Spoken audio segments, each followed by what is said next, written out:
Hello everyone and welcome back to my channel criminology ज्ञान। और आज के इस वीडियो में हम सॉल्व कर रहे हैं DSSB वेलफेयर ऑफिसर का प्रीवियस ईयर क्वेश्चन 2019 का हम पेपर सॉल्व कर रहे हैं। ये इसका पार्ट 13 है। ऑलरेडी 12 पार्ट्स मैं चैनल पर अपलोड कर चुकी हूँ। आपने अभी तक नहीं देखा है तो पहले वो 12 पार्ट्स को कंप्लीट करके आइए और फिर ये पार्ट 13 देखिएगा। एंड चैनल पर नए हैं तो चैनल को सब्सक्राइब करना है और साथ में लगे बेल आइकन को प्रेस करना बिल्कुल मत भूलना, ताकि मेरी तरफ से आए किसी भी नोटिफिकेशन को आप मिस ना करें। सो बढ़ते हैं वीडियो की तरफ। So question number first is, it refers to the degree to which the findings are applicable or useful to theory, practice and future research। इनमें से कौन सा टर्म है जो इस चीज को डिफाइन करता है कि किसी भी स्टडी की जो फाइंडिंग्स हैं वो एप्लीकेबल है या यूजफुल है फॉर द फ्यूचर रिसर्च या for the theory, for the practice. And options क्या है आपके पास? क्रेडिबिलिटी, ट्रांसफरेबिलिटी, कंफर्मेबिलिटी या none of the above. So correct option is option number B, that is transferability. अब इनको हम समझ लेते हैं ये क्या क्या ऑप्शंस हैं। सो ट्रांसफरेबिलिटी का मतलब होता है कि किस एक्सटेंट तक हम किसी भी स्टडी की फाइंडिंग्स को जनरलाइज कर सकते हैं या अप्लाई कर सकते हैं to other context, to other settings या टू अदर पॉपुलेशन। और it is about how useful the results are for theory, for practice and future research। ठीक है जी, कि हम किस हद तक इस स्टडी की फाइंडिंग्स को किसी दूसरे सेटिंग या किसी दूसरे पॉपुलेशन में यूज कर सकते हैं ना, ट्रांसफर कर सकते हैं। मतलब सेम स्टडी जो आपने फाइंडिंग्स करी हैं उसको हम किसी दूसरे कॉन्टेक्स्ट में या किसी दूसरे पॉपुलेशन में अप्लाई कर सकते हैं या नहीं, कितने हद तक अप्लाई कर सकते हैं, that is transferability. Next one is credibility. Credibility क्या होता है? It refers to the trustworthiness, कि कितना क्रेडिबल आपका रिसर्च है, जिसे हम क्वांटिटेटिव रिसर्च के अंदर इंटरनल वैलिडिटी से समझ सकते हैं कि आपके जो फाइंडिंग्स हैं उस पर आप कितना भरोसा कर सकते हैं, that is credibility. Next one is conformability. ये कहता है कि जो भी आपकी फाइंडिंग्स आई हैं वो विदाउट रिसर्चर के बायसनेस से आई है। यहाँ पर जो भी रिस्पॉन्स आया है रिस्पोंडेंट्स का उसी से ही फाइंडिंग्स बनी है, रिसर्चर का बायसनेस उसमें कुछ नहीं है, that is your conformability. Next question is question number 2, dash is an excellent method for bridging research and practice. Research और प्रैक्टिस यानी कि प्रैक्टिकल इम्प्लीकेशन की बात कर रहा है। इन दोनों का जो कॉमन पॉइंट है, जो ब्रिज है, जो रिसर्च और इसका प्रैक्टिकल इम्प्लीकेशन, वो इनमें से किस रिसर्च के अंदर होता है? ऑप्शंस क्या आपके पास? Case research, action research, focus group research and experimental research. Correct option क्या है आपका? Option number B, that is action research. Action research क्या होता है? हैंड्स ऑन अप्रोच होता है, जहां पर रिसर्चर जो है वो डायरेक्टली लोगों से डील करता है, जैसे टीचर्स हो गए, मैनेजर्स हो गए, कम्युनिटी मेंबर्स हो गए, ताकि वो रियल वर्ल्ड प्रॉब्लम्स है उसको सॉल्व कर पाए, है ना। यहाँ पर एक्शन से समझ में आ रहा है आपको, एक्शन वर्ड जो यूज किया गया है वो रियल वर्ल्ड प्रॉब्लम से ही किया गया है, कि आप एक्शन ले रहे हैं। जो भी आपने रिसर्च में अपने जो भी पार्टिसिपेंट्स लिए हैं उनसे बात करके आप किस चीज को कर रहे हैं? आप रियल वर्ल्ड प्रॉब्लम्स को सॉल्व करने की कोशिश कर रहे हैं। Next one is case research. Case research में क्या होता है? हम एक स्पेसिफिक केस को क्या कर रहे हैं? डीपली स्टडी कर रहे हैं। जैसे कि हमने कोई एक कंपनी ले ली या कोई एक इवेंट ले लिया या कोई ऑर्गेनाइजेशन ले लिया, उनको क्या हम कर रहे हैं? एक स्पेसिफिक केस है वो, उसको हम डीपली स्टडी कर रहे हैं। देन फोकस ग्रुप रिसर्च क्या होता है? यहाँ पर अलग अलग लोग होते हैं और वो अपना ओपिनियन देते हैं किसी भी एक पर्टिकुलर सब्जेक्ट के ऊपर, और यहाँ पर होता है एक मॉडरेटर जो कि डिस्कशंस को मॉडरेट करता है, और that is focus group research.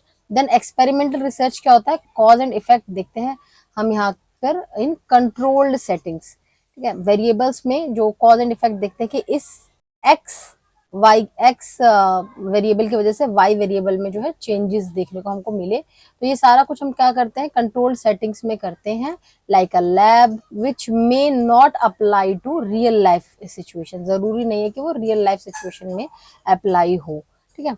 Next question देखते हैं। It measures rank ordered such as ranking of students in a class. ये जो स्केल्स हैं, अलग अलग स्केल्स दे रखे हैं। इसमें आपसे पूछा गया है कि जब हम रैंक ऑर्डर डेटा की बात करते हैं, जैसे कि मान लेते हैं कि स्टूडेंट्स किसी क्लास में उनके हम रैंकिंग की बात करते हैं बेस्ड ऑन, समझ लीजिए, मार्क्स के बेसिस पर, तो ये जो है किस स्केल से हम काउंट करेंगे, किस स्केल का एग्जाम्पल हो सकता है? ऑप्शन है आपके पास interval scales, ordinal scales, binary scales या रेशियो स्केल्स। तो करेक्ट ऑप्शन है इसका option number B, that is ordinal scales. बाकी स्केल्स के बारे में भी समझ लेते हैं। सबसे पहले समझेंगे ऑर्डिनल स्केल्स क्या क्या होता है। ऑर्डिनल स्केल्स किस तरीके के डेटा में यूज किया जाता है, जहां पर हमें रैंक ऑर्डर करना होता है। जैसे कि कोई पर्सन अगर फर्स्ट आ गया, कोई सेकंड आ गया, कोई थर्ड आ गया, है ना। अब यहाँ पर जो वैल्यूज हैं वो इनके बीच में इक्वल नहीं है। अब यहाँ पे आपको क्या समझने की जरूरत है। फॉर एग्जाम्पल अगर मैं कहूँ क्लास में 5 बच्चे हैं, ठीक है, 5 बच्चे मैंने ड्रॉ कर दिए हैं, 5 बच्चे, ठीक है। अब इन पांचों का मैंने टेस्ट लिया और मान लेते हैं कि ये जो बच्चा है ए, इनको नाम दे देते हैं हम ABCDE, ठीक है। अब ये जो सी वाला बच्चा है ये आया है फर्स्ट, और जो बच्चा बी है वो आया है सेकंड, ठीक है। बाकी ए वाला बच्चा जो आया है वो थर्ड आया है, एंड डी वाला बच्चा जो है वो फोर्थ आया है, और ई वाला बच्चा आया है फिफ्थ, ठीक है। ये इनके रैंक्स हैं, इनके मार्क्स के बेसिस पर, ठीक है। अब ये बच्चा जो बच्चा फर्स्ट आया यानी सी ए से कितना इंटेलिजेंट है हम उसके मार्क्स के बेसिस पर नहीं बता सकते, ठीक है।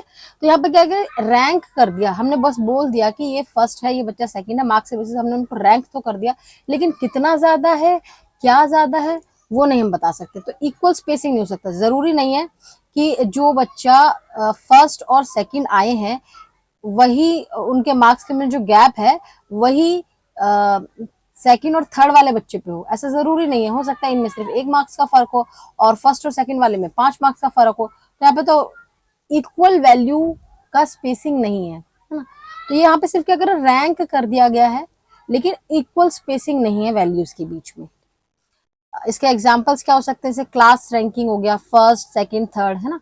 और सर्विस रिस्पॉन्सेज में जैसे स्ट्रांगली एग्री, अगर कोई पर्सन किसी बात से स्ट्रांगली एग्री करता है, तो जो पर्सन एग्री नहीं करता है, या है ना, या फिर एग्री करता है, सिर्फ एग्री करता है या न्यूट्रल है, हम वो नहीं बता सकते कि कितना पॉइंट होने के बाद वो जो पर्सन है वो एग्री पर जाएगा। हम यहाँ पे सिर्फ क्या कर रहे हैं, रैंक कर रहे हैं कि स्ट्रांगली एग्री को हमने सबसे पहले रखा, फिर एग्री को रखा। देन कम्स इंटरवल स्केल्स, यहाँ पर होता है इक्वल स्पेसिंग। जो इक्वल स्पेसिंग की हम बात कर रहे थे वो होता है हमारा इंटरवल स्केल्स पे, ठीक है। लाइक टेम्परेचर, जब भी हम सेल्सियस में टेम्परेचर की बात करते हैं वहां पर वो इक्वल स्पेसिंग होती है नंबर्स के बीच में, that is interval scales. But यहाँ पर एक चीज और आपको ध्यान रखने की जरूरत है कि यहाँ पर जो ट्रू वैल्यू, जीरो वैल्यू है, वो ट्रू नहीं होती है। Then comes binary scales. Binary scales क्या होते हैं, जिसमें 2 कैटेगरीज होती हैं। बाइनरी का मतलब ही 2 होता है। तो जहां पर 2 स्केल्स है, जैसे कि यस नो, ट्रू फॉल्स, इस तरीके के जो यहाँ पर 2 ही स्केल्स के बारे में बात कर जा रही है, 2 ही डेटा के बारे में बात कर रही है, that is binary scales. Ratio scales में क्या होता है, इंटरवल जैसा ही होता है, यानी इक्वल स्पेसिंग होगा, बट यहाँ पर हमें ट्रू जीरो मिलेगा। यहाँ पर जो जीरो है वो आर्बिट्रेरी जीरो है, अपनी मर्जी से हमने जीरो बनाया है। यहाँ पर ये आर्बिट्रेरी जीरो है, लेकिन रेशियो स्केल में जो जीरो है वो उसका वैल्यू है। अब ये समझेंगे कैसे, देखो इसमें क्या होता है, मान लेते हैं मैंने बोला कि -0 डिग्री, ठीक है, -0 डिग्री सेल्सियस। तो इसका माइनस का मतलब ये नहीं है कि बिल्कुल खत्म हो गई ये चीज। -0 डिग्री सेल्सियस का मतलब भी कुछ ना कुछ वैल्यू है। 0 डिग्री सेल्सियस बोलूं तब भी उसका कुछ ना कुछ वैल्यू है। आप कभी भी यहाँ पर जीरो एग्जैक्ट नहीं पता कर सकते हैं, लेकिन रेशियो स्केल, जैसे कि मैंने कहा हाइट, अगर किसी पर्सन की हाइट 0 है, इसका मतलब उस पर्सन की हाइट है ही नहीं। अगर मैं कहूँ कि इसका वेट एकदम 0 है, तो उसका मतलब बिल्कुल वेट है ही नहीं। तो यहाँ पर हम ट्रू जीरो एक्सपेक्ट करते हैं, और इंटरवल स्केल्स में ट्रू जीरो हमको नहीं मिलता है। Next question, question number 4, a research technique. ये एक रिसर्च टेक्निक है जहां पर रिसर्चर जो है begins the research with the few respondent. कुछ रिसर्च पार्टिसिपेंट्स के साथ रिसर्च को शुरू किया जाता है, जो कि रिसर्चर जानता है जिन्हें, या फिर अवेलेबल है उनके पास, एंड फिर उन्हीं से ही, जो रिस्पोंडेंट जिनसे रिसर्चर ने डेटा कलेक्ट किया है, उन्हीं से ही फिर आगे फर्दर और पूछता है कि आप क्या किसी ऐसे पर्सन को जानते हैं जो मेरा इस स्टडी में हेल्प करवा सकते हैं। अब इस तरीके के रिसर्च टेक्निक को क्या कहा जाता है, ऑप्शंस क्या है, multi stage sampling, purposive sampling, quota sampling या snowball sampling. Correct option option number D है, दैट इज स्नोबॉल सैम्पलिंग। तो स्नोबॉल सैम्पलिंग क्या होता है, जहां पर रिसर्चर जो है एक कुछ फ्यू नोन पार्टिसिपेंट जो हैं जिसको रिसर्चर जानता है, उनसे पहले बातचीत करता है और उनसे डेटा कलेक्ट करता है, और फिर उन्हीं पार्टिसिपेंट से पूछता है कि क्या आप मुझे बाकी और आप जैसे ही पार्टिसिपेंट्स को रेफर कर सकते हैं जो मेरी स्टडी में हेल्प करे। तो ये स्नोबॉल सैम्पलिंग हो गया। फिर आता है मल्टी स्टेज सैम्पलिंग, यानी कि जब भी हम बहुत बड़े लेवल पर किसी सैंपल को ले रहे हैं, तो हर एक स्टेज पर जब हम उसमें सैम्पलिंग करते हैं। जैसे कि पहले हमने कर लिया सिटी, सिटी के अंदर नेबरहुड, नेबरहुड के अंदर हाउस होल्ड। यहाँ पर क्या सिटी बहुत बड़ा जो है सैंपल है हमारा, और सिटीज के अंदर फिर हमने उसको क्या करा, नेबरहुड में बांट दिया, फिर नेबरहुड से हमने उसको हाउस होल्ड में बांट दिया। तो यहाँ पर क्या कर रहा है, हमने हर एक स्टेज पर क्या करा, सैम्पलिंग करा। देन पर्पसिव सैम्पलिंग क्या होता है, पर्पसिव सैम्पलिंग में जहाँ पर रिसर्चर अपनी मर्जी से जो है अपने रिसर्च के ऑब्जेक्टिव्स को देखते हुए पार्टिसिपेंट्स को हैंड पिक करता है कि मुझे ये वाला पार्टिसिपेंट चाहिए, मुझे ये वाला पार्टिसिपेंट चाहिए। देन कोटा सैम्पलिंग होता है कि जहाँ पर जो रिसर्चर है वो ऑलरेडी कुछ कोटाज बना देता है, और जैसे ही उसका वो कोटा कंप्लीट हो जाता है तो वो फर्दर और रिस्पॉन्डेंट्स लेना बंद कर देता है। फॉर एग्जांपल मैं कहूँ कि मेरे को एक रिसर्च कंडक्ट करनी है जहाँ पर मुझे डेटा कलेक्ट करना है डॉक्टर्स से, नर्सेज से एंड पेशेंट्स से। ठीक है, तो मैं यहाँ पर पेशेंट्स अगर 50 लूँ और नर्सेज लूँ 20 और डॉक्टर्स लूँ 10, तो जैसे ही मेरा डॉक्टर्स का 10 का कोटा कंप्लीट हो जाएगा मैं इसे स्टॉप कर दूंगी। ठीक है, जैसे नर्सेज का 20 का कोटा कंप्लीट हो जाएगा तो मैं इसे स्टॉप कर दूंगी। जैसे पेशेंट्स का 50 का कोटा कंप्लीट हो जाएगा मैं रिसर्च को स्टॉप कर दूंगी। तो यहाँ पर क्या है, डिफरेंट सब ग्रुप्स बना लिए मैंने, डॉक्टर, नर्स और पेशेंट्स का। ठीक है, और फिर मैंने क्या करा, जैसे ही उसको मैंने उसके नंबर फिक्स कर दिए, और फिर जैसे ही वो कंप्लीट होता चला गया, मेरा कोटा फिक्स होता चला गया, और मैंने वहां पर फिर और सैंपल फर्दर लेना बंद कर दिया। It is quota sampling. Quota sampling क्या है, नॉन प्रोबेबिलिटी सैंपलिंग मेथड है। ठीक है, स्नोबॉल क्या है आपका, ये भी नॉन प्रोबेबिलिटी सैंपलिंग मेथड है। मल्टी स्टेज सैंपलिंग क्या है, ये आपका प्रोबेबिलिटी मेथड है। पर्पसिव सैंपलिंग क्या है आपका, नॉन प्रोबेबिलिटी सैंपलिंग मेथड है। और कोटा सैंपलिंग भी आपका नॉन प्रोबेबिलिटी सैंपलिंग मेथड है। ठीक है, चलिए नेक्स्ट क्वेश्चन पर आते हैं।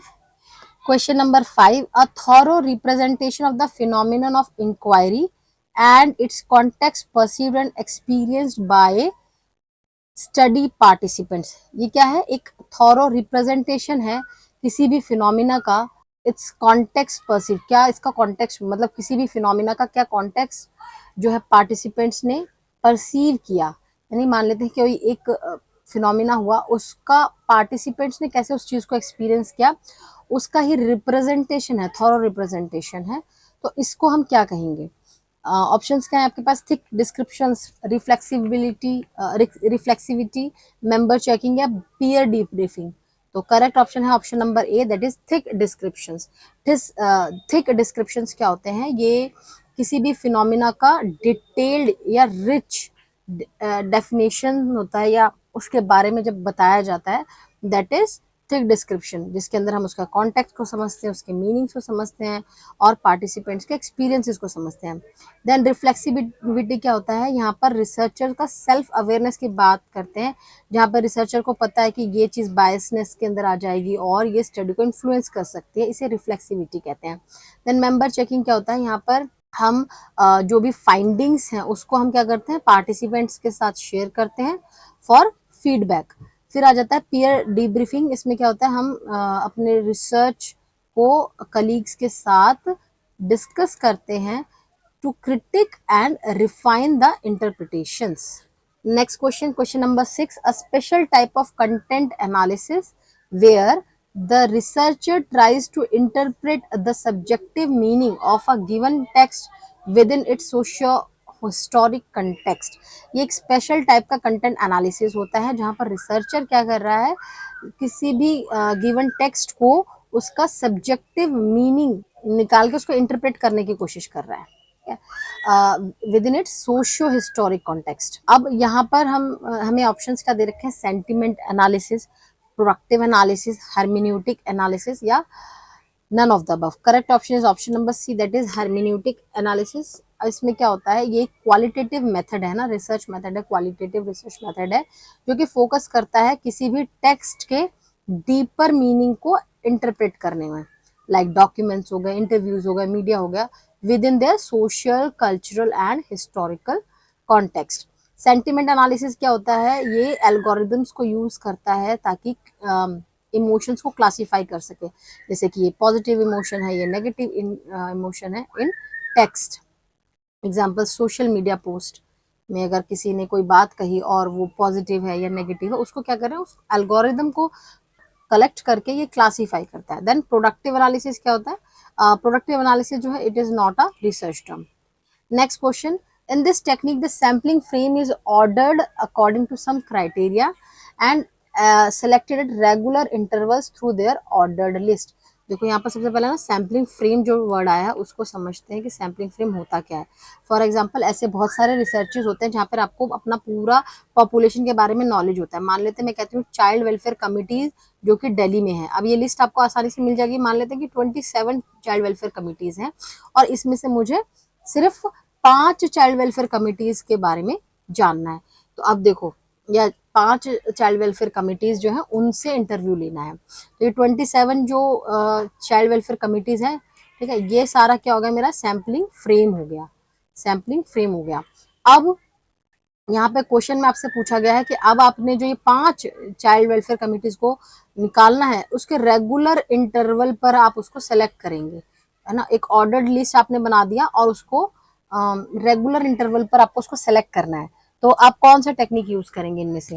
एंड ऑप्शंस क्या है आपके पास? Simple random sampling, stratified sampling, cluster sampling या systematic sampling. So correct option is option number D, that is systematic sampling. यहाँ पर हम क्या निकालते हैं? नेक्स्ट देखो सिस्टमैटिक सैम्पलिंग क्या होता है, यहाँ पर हम क्या कर रहे हैं एक सैम्पलिंग फ्रेम को हम क्या ऑर्डर्ड वे में रखते हैं, है ना, ऑर्डर्ड वे में सैम्पलिंग फ्रेम को करते हैं और उसके बाद हम क्या निकालते हैं एक सैम्पलिंग इंटरवल निकालते हैं जिसे हम के भी कहते हैं।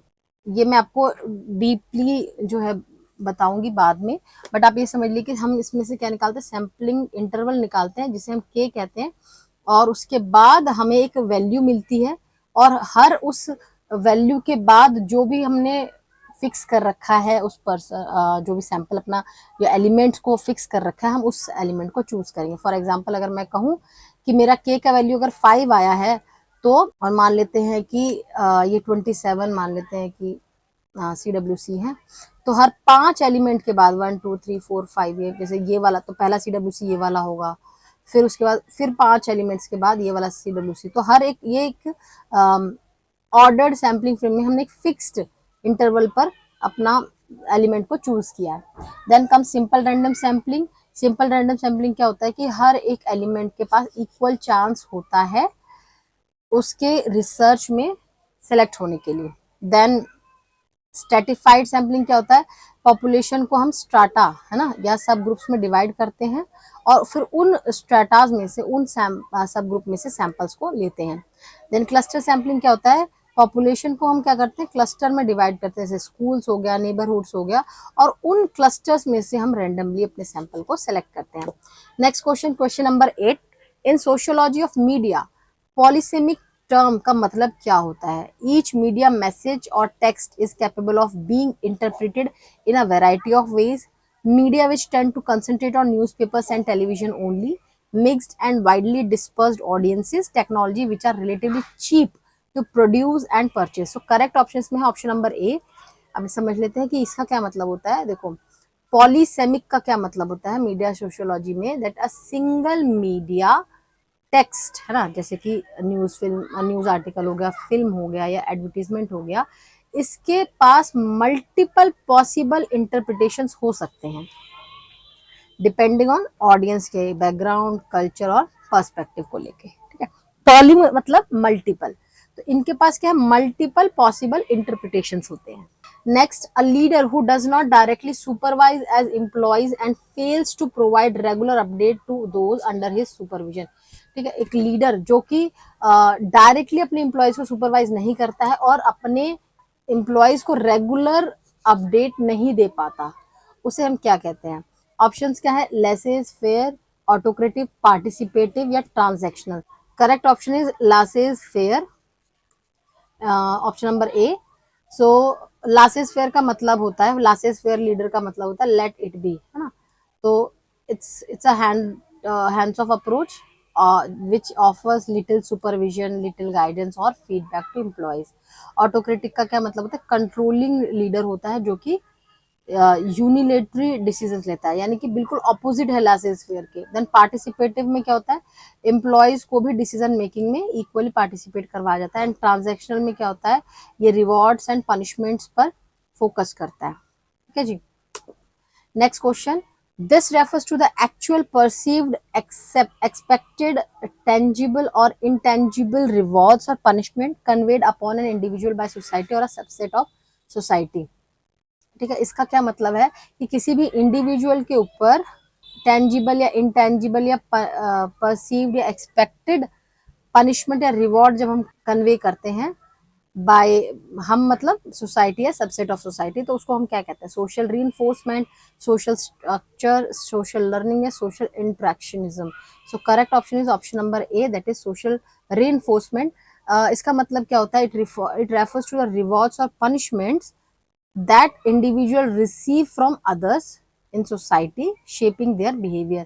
सोशल reinforcement का क्या मतलब है कि किसी भी इंडिविजुअल को जब रिवॉर्ड्स या पनिशमेंट मिलता है किसी भी काम को करने के लिए बाय सोसाइटी, जो उसके बिहेवियर को शेप करने में हेल्प करता है, बदलने में हेल्प करता है, या उसको समझ में आता है कि अगर मैं कुछ इस तरीके का काम करता हूँ तो सोसाइटी मुझे रिवॉर्ड देती है, तो उसको समझ में आता है कि हाँ मुझे इस तरीके के काम करने चाहिए. और अगर कोई पनिश करता है सोसाइटी में से उसको, अगर उसने कुछ ऐसा एक्ट किया है तो उसका मतलब उसे समझ में आता है कि ऐसा एक्ट मुझे नहीं करना है. तो दैट इज सोशल रिइंफोर्समेंट. इसमें टेंजिबल रिवॉर्ड्स भी हो सकते हैं, जैसे कि शाबाशी देना, फाइन देना, गिफ्ट देना, मनी देना, इस तरीके टेंजिबल रिवॉर्ड्स हो गए. इनटेंजिबल रिवॉर्ड्स क्या हो जाते हैं, अप्रूवल, डिसअप्रूवल. रिवॉर्ड्स या पनिशमेंट कह सकते हैं, approval, disapproval, social acceptance, ostracism. Ostracism मतलब होता है हुक्का पानी बंद करना है. Then comes social structure. यहाँ पर क्या होता है, ये ऑर्गेनाइज्ड पैटर्न होता है ऑफ रिलेशनशिप और इंस्टीट्यूशन इन सोसाइटी, जैसे कि क्लास सिस्टम हो गया है ना, इसमें हम रिवॉर्ड पनिशमेंट की बात नहीं करते हैं. सोशल लर्निंग क्या है, जो हम बात करते हैं लर्निंग बिहेवियर को ऑब्जर्व करके, हम लर्न किसी भी बिहेवियर को लर्न करते हैं ऑब्जर्व करके, that is social learning. And social interactionism क्या होता है, how meaning is created through social interaction, जिसे हम सिंबॉलिक इंटरेक्शनिज्म भी कहते हैं. So that's it for today's video. I hope this video was helpful for you. और इससे रिलेटेड कोई भी डाउट हो तो नीचे कमेंट सेक्शन में आप मुझे बता दीजिए. और साथ ही साथ आप मेरा टेलीग्राम चैनल ज्वाइन करना मत भूलिएगा. टेलीग्राम चैनल का लिंक आपको मिल जाएगा डिस्क्रिप्शन बॉक्स में. मिलते हैं नेक्स्ट वीडियो में. Till then bye bye and take care.